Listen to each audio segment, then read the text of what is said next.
the last talk of the technical session is from Dr. Bronwyn Camac. Bron is the manager of the Resources and Commodities team within the GSSA. Bron graduated from UniSA and since then worked on a range of operational and leadership roles in the oil and gas sector. In the 2000s, she completed her PhD at Adelaide Uni with a focus on the application of numerical modelling techniques for the mining industry to solve petroleum exploration problems, such as predicting fracture permeability in faults and cap seals. So today she's going to be talking to us about opportunities in SA for critical minerals. Thanks, Bron.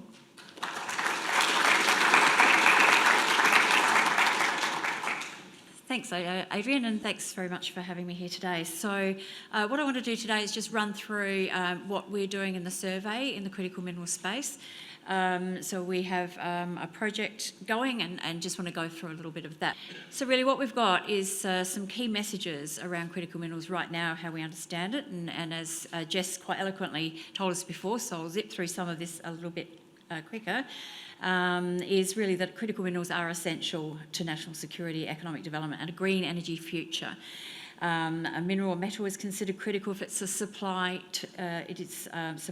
is at risk. And we've got this huge amount of effort going on across the entire supply chain in Australia right now. And the federal and also state governments have a lot of support for trying to understand this in more detail and try to fast track some of our understanding of critical minerals, particularly in South Australia. I just wanted to give you a bit of a heads up on, in terms of our present government in South Australia, it's really a two-pronged attack. We have this continued drive for alternate energy sources in this state, including renewables. We also have increased exploration and mining across critical minerals and other metals to support a green energy future. And this is actually quite a strong platform for our Minister at the moment. I'll zip through this because Jess did all of this. So, but really the main point here is that excuse me, critical minerals can also be called strategic minerals. And we really depends, they're critical depending on who's asking, when you're asking, and what you need them for. So really these lists that we're coming out can change quite a lot. At the moment, we have 26 minerals on the Australian list, and the survey is adopting that list at this point in time.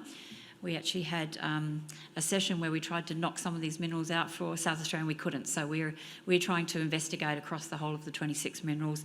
In the US, I think they have about 50 on their list. So these things will change with time. And as people find more. I'll zip through this. I really just want to show you this because this is a great slide showing how interconnected all of these minerals are across all of the industry that we have currently and also what we're looking to do in the future. And also the figure on the right really shows how much more, how many more mines we have to find in the future to attack some of these critical minerals that we need for our lifestyle in the future. As I said before, we have 26 critical minerals on the Australian list. And this year, earlier this year, we had the addition of high purity alumina and also silicon. Just so you know, Australia is the 4th largest producer of rare earths. And also most of the value in rare earths is in permanent magnets, so it's about 70 to 75% in that end product of permanent magnets. China and Japan represent a majority of the market, but actually China represents most of the market. We need both light and heavy rare earths, but the heavy rare earths have more value. You'll get more back for them. And as Jess said before, China has a fairly good handle on, or a big stronghold on the global economy at the moment in terms of rare earths. So they're currently buying up all. They are a major producer of rare earths, but also doesn't mean they've got the most. But they are the major buyer of that product, therefore they have a stranglehold on the supply chain. So when we're talking about defence and supply chain, it really is important that we find more of this for our markets going forward. And there are many, many opportunities at the moment with the federals, the federal government accessing the US, working collaboratively across the globe, particularly through the US, to get funding in. So a lot of incentives for companies and also other groups to access money to really investigate this going forward. I just got a little pyramid diagram there just to show you Australia's global production of critical minerals at the moment. We provide about 50% of lithium into the market, and it goes all the way up. At the moment, we supply about 8% of the rare earths and a small amount of cobalt, antimony, and I knew I couldn't say that, and magnesium and helium going forward. But what's really happening in South Australia? So there's been quite a lot this year. We've had quite a few announcements. About 20 odd companies have made announcements across the state for reserve bookings or resource bookings, and also taking up acreage. This map really, all these maps we show are out of SAREC. You can access them. Really shows the it is hard to see the acreage that's been taken out to look for rare earths, for cobalt, and also cobalt over here, and graphite over here on the peninsula. These are deposits we already know about, but we want to find out what else is there. So this really just sort of indicates that we have about 65 or 66% of Australia's graphite resources at the moment, and the state holds the world's largest zircon mine at Jacinth Ambrosia. And in addition, our frontier provinces are prospective for critical minerals, including cobalt, rare earths, halloysite, and magnesium. The South Australian universities are doing really cutting-edge research, and you've seen some of the projects here this afternoon, and especially with the recent establishment of the Australian Critical Minerals Research Centre at the University of Adelaide. And the survey is very proud to be able to partner with the research groups, CSIRO and also GA across all of Australia, but in particular with the University of Adelaide. We're very proud to be partnered with them. These are some of the initiatives that the South Australian Government is currently working through the survey. And we have the ADI, we've got the Exploring for the Future, and you've seen some presentations today on these. We have the Sedimentary Copper Project that Suzanne talked about earlier in this session, where the survey is very much in strong partnership with CSIRO on that project. And we have the new Critical Minerals Project, which I'll talk to you a little bit about in more detail. And part of that critical minerals is looking in mine waste. And also attacking the supply chain. Earlier this year, we had the Thinking Critical initiative, and also the South Australian Productivity Commission also was done this year. This is all very recent activity. Just briefly going through, I won't go into this much detail, Suzanne did go through some of this, but this was really the sedimentary hosted copper deposits. Of course, the topic from this talk is really about its association with cobalt. And so you can see here some of these surfaces that have been released already. You can get hold of these, and the work out of the CSIRO will be coming soon, as we heard. So increasing this demand for copper, even though copper is not actually on the critical minerals list right now, we do consider that it is actually a very, very important metal going forward, and we really need to keep in mind that along with critical minerals, we need a lot of copper for a green future and renewable energy. And this slide just really shows some of the resource bookings that have been made from the various companies around in the sedimentary copper space. And the map on the right, you can get your own copy out here in hard copy. But of course, this is all of the copper occurrences and sedimentary copper occurrences throughout South Australia. It's a great interactive product that came out earlier this year that you can access through SAREG. Recommend you all go and grab a copy if you haven't seen it already. And this is really showing all the occurrences of sedimentary hosted copper for the state.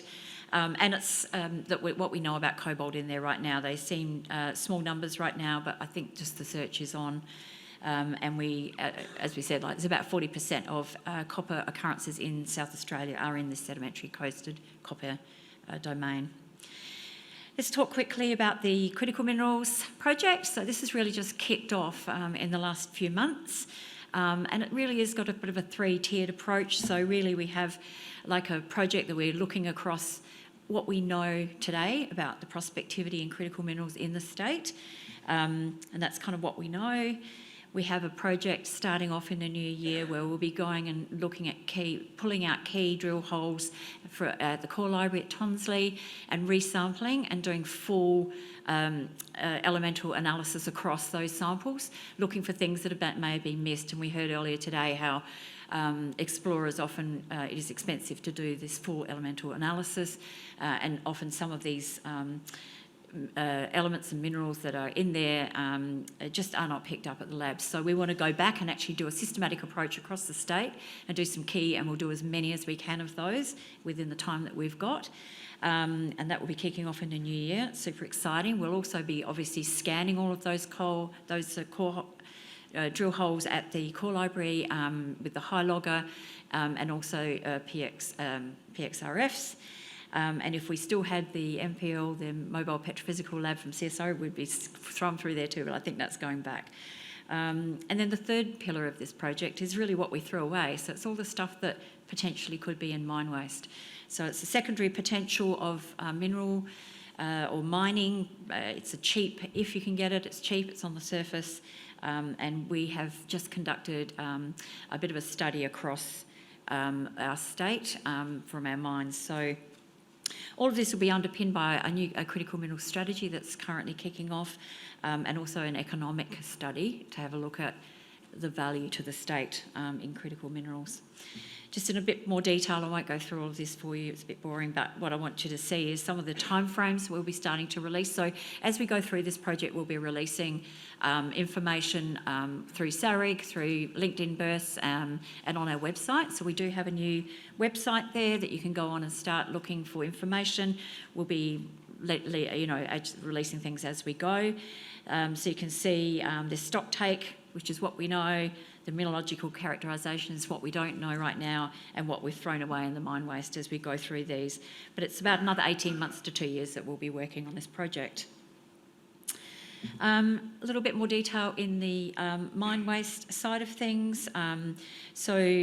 These are this report, we've got a report we'll be releasing very soon, and this is really a study that has been in conjunction with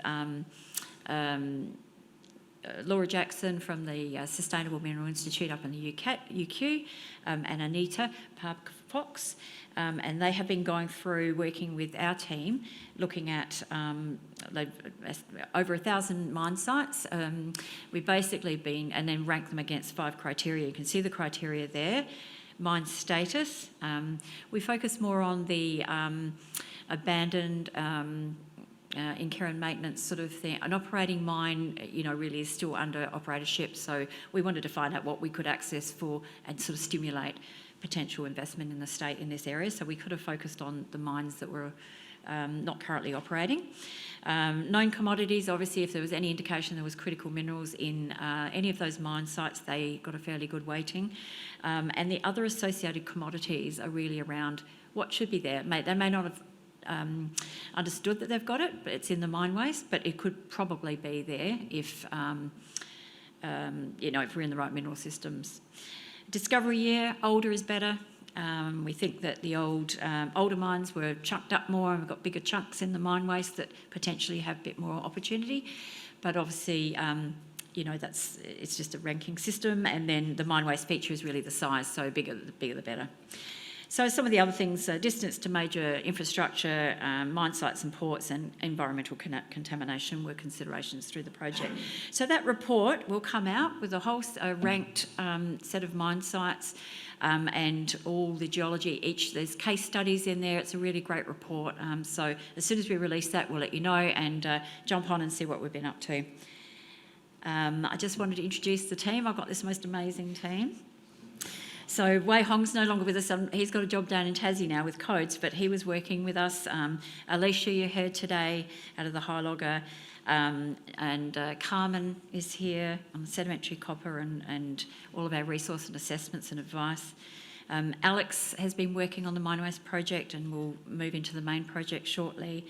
And Mitchell has joined us recently in the last few months, and he's working, getting all of our resources and commodities up to date in the databases and helping us across the project. And of course, Adrian, who's here, looks after. Now, Georgina is there as well and works at the core library on the high logger, and Tim's been doing the petrophysical logging. And I've just got Anita and Laura down there who's been working with us in the last 3 months. So a really, really talented team. I'm very, very lucky to have working with them.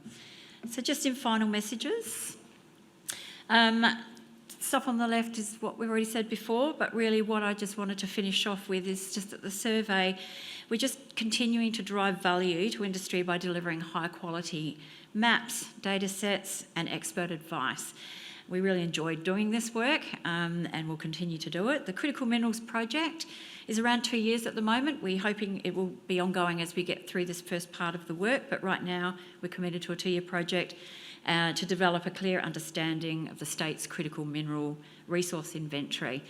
And the survey will continue to deliver a statewide strategy and an economic analysis to drive investment across the supply chain. And we'll be releasing this data as we go. So stay tuned. But thank you very much for your attention today.